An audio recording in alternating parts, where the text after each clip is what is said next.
வடக்கு மாகாண விவசாய அமைச்சின் ஏற்பாட்டில் முல்லைத்தீவு பிரதி மாகாண விவசாய பணிப்பாளர் அலுவலகத்தின் ஒருங்கிணைப்பில் ஒட்டுசுட்டான் விவசாய பயிற்சி நிலையத்தில் நடைபெற்ற பிரம்மாண்டமான விவசாய கண்காட்சியை வடக்கு மாகாண கௌரவ ஆளுநரின் வேதநாயகன் அவர்கள் நேற்று செவ்வாய்க்கிழமை 27ஆம் தேதி மாலை நேரில் சென்று பார்வையிட்டார்.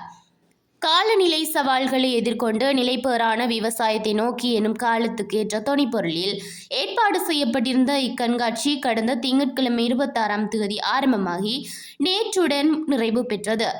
கண்காட்சியை பார்வையிட்ட ஆளுநருக்கு விவசாயத்துறை அதிகாரிகளால் கூடங்கள் தொடர்பான விளக்கங்கள் அளிக்கப்பட்டன.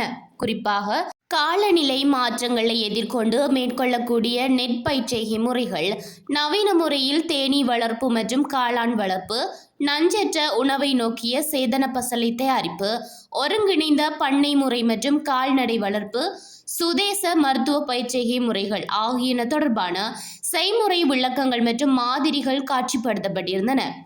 இவற்றை ஆளுநர் ஆர்வத்துடன் பார்வையிட்டதுடன் கலந்துரையாடினார். இக்கண்காட்சியை பார்வையிடுவதற்கு பாடசாலை மாணவர்கள், விவசாயிகள் மற்றும் பொதுமக்கள் என பெருந்திரளானோர் வருகை தந்திருந்தனர். இது விவசாய தொழில்நுட்பங்கள் மற்றும் புதிய அணுகுமுறைகள் குறித்து இளைய சமுதாயத்தினரிடையே விழிப்புணர்வை ஏற்படுத்துவதாக அமைந்ததும் குறிப்பிடத்தக்கது.